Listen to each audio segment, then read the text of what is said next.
Magandang araw po mga Kapinoy.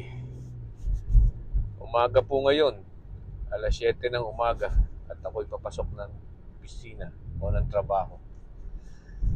Ngayon ay nagmamaneho at magandang sikat ng haring araw ngayon na medyo natutunaw na ang mga yelo, nagsisimula ng matunaw ang mga yelo, although talagang malamig pa rin. Below freezing pa rin po. Ngayon po ay 29 degrees Fahrenheit. So, ang freezing point po is 32. Yeah, alam natin yun. So, 29 degrees. At ang tubig, paglagay ka ng tubig sa karsada, ayan po ay mabubuo, magiging yelo. So, malamig na malamig pa rin. Ano po? So, kamusta po kayo? Saan man kayong sulok ng mundo nandun? Sana kayo ay masaya at masarap ang kinakain. At any rate, ngayon po ay aking napag-isipang pag-usapan natin ang bangayan ng Marcos at Duterte. Sino ba nakikinabang sa labanan nila? Dapat ba tayong mamili sa kanilang dalawa? Ano po? So, alam naman natin ngayon na ang tinatawag nilang unit team na binuo during election ng 2022, nagsama po ang Duterte at Marcos laban kay Leni Robredo na tinatawag na Dilawan o Kakamping. Ano po? Laban kay Isko Moreno. So, marami po naglaban nun. So, ang ginawa po ng Marcos at Duterte, at sabi nila, this is a unity team. Sila po ay nagsama ang Norte at South. At hindi nga naman nagkamali, ano? Talagang nanalo sila. Nanalo sila sa ilalim ng tinatawag na unity team na ang plataforma ay iisa. Unity team. Unity. Okay? So, ngayon, alam naman natin ngayon na nangyayari na talaga namang naghiwalay na, nabiyak na ang unity team. 1 taon at kalahati pa lang po ang pamunuan ni BBM. Nagkagulo na. Kanya-kanya na silang siraan. Although si Sara Duterte hindi pa umaalis doon sa kampo sa pagiging secretary ng Department of Education, alam naman natin yun na palagay ko hindi po aalis yan. Dahil wala naman delikadesa yan. Hindi yan aalis. Kasi pag umalis siya, mawawala siya sa limelight. So kahit paanong ginagawang paglaban ng mga Duterte, ni Digong, ni Baste, ni Pulong, laban kay Marcos, hindi aalis yan si Sara Duterte unless na sa pagiging Department of Education, unless na siguro si pahay ni BBM. Pero hanggang ngayon po ay plastikan pa rin sila, hindi daw, sabi ni Sara Duterte, ay document sa mga nangyayari at siya daw ay patuloy na magtatrabaho bilang kalihim ng secretary o kalihim ng Department of Education. Ano po? So, which is good. Hopefully, yun nga po talaga ang kanyang pakay or talagang, alam nyo na, ang Department of Education ay siyang may pinakamalaking budget sa lahat ng sangay ng gobyerno sa Pilipinas. Ano po? Kahit po nawala ng confidential funds, malaki pa rin ang budget niyan. So, wala lang. Sinasabi ko lang. Okay. So, sa bangayan ng dalawa, sino ba nakikinabang? Yan ba'y nakikinabang ba ang Pilipino? O alam niyo ho, pag ang dalawang higanteng elepante ay naglalaban, alam niyo sinong natatalo? Yung mga damo na tinatapakan nila, nayayakyak nila. Yan ang nasisira. Yan po tayong mga Pilipino. Ano po? Napapabayaan tayo. At anong pakinabang natin? Wala.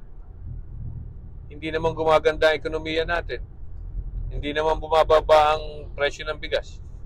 Hindi rin gumaganda ang rating ng ating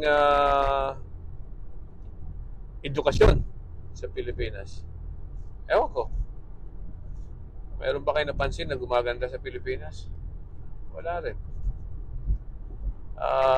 Alam ko, may balita po ako na mukhang ipinasa yung batas na pagtaas ng sweldo sa private ng minimum wage na 100 pesos. So, yan po isang maganda sa mga balita. No? Pero hindi rin natin alam kung anong mangyayari dyan sa economy, sa epekto niyan sa mga private companies. Hindi natin alam. So, atin po pakiramdaman. Ano? So, huwag muna tayo doon. Hindi pa natin alam kung anong mangyayari. Balita ko yung umaalma yung mga kapitalista at mga korporasyon. Pero meron talagang mangyayaring epekto yan, pero hindi pa natin alam. Okay, so nakikinabang ba ang mga Pilipino sa bangayan na yan? Palagay ko po hindi. Wala. Walang pakinabang. Inutil ang bangayan na yan. Ano?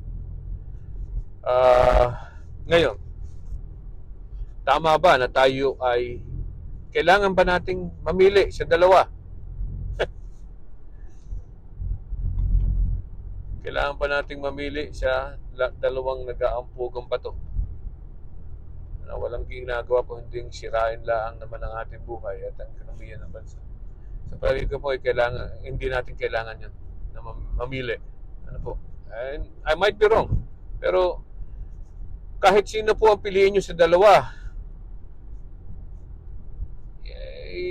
sabi nga, it's either mamili ka kay Duterte o kay Bongbong, just choose the lesser evil. But it's still an evil. Demonyo pa rin. Bakit kailangan nating mamili ng demonyo? Hindi ba tayo pwedeng mamili ng anghel? Or something that is good for us, that will deliver something good for the Filipino people. Bakit hindi tayo maging maka-Pilipino? Hindi po maka-Duterte at maka-Marcos. Maka-Pilipino. Ano po? Piliin natin ang, for example, yung pong mga magagandang adhikain ng mga, for example, ni Marcos. Alright? Yung magagandang proyekto, piliin natin yun. Okay? At yung mga adhikain naman ng mga Duterteng magaganda, piliin din natin yun. Pero hindi po ibig sabihin, pag pinili natin ang isang adhikain ng isang partido, ay maka-partido na yun tayo. For example, ang ano po ang adhikain ng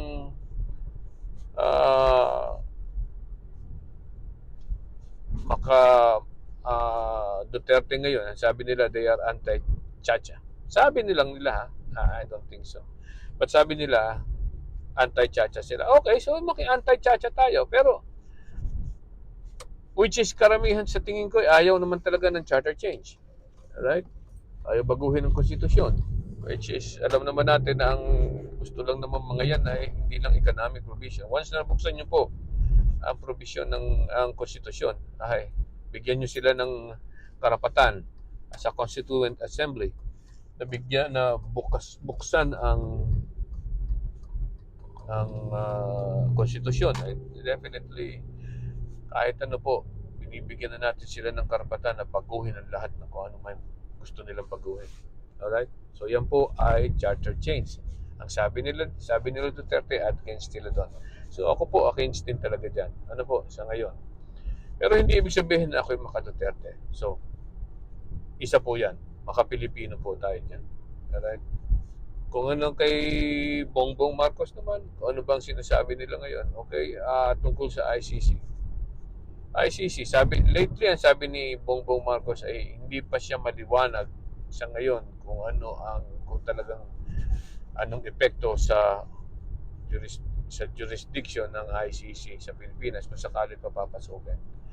Pero alam na po natin na medyo lumuluwag na ngayon si BBM. Hindi rin po natin alam, baka naman pinadadama lang sila ni BBM na hey, sige, ayaw ko pa rin, pero ayan na, nakapasok na. Dahil maaaring kaya niya sinasabi yon is because gusto niya maging kampante ang mga Duterte at ang mga kampo nito na hindi niya papapasukin.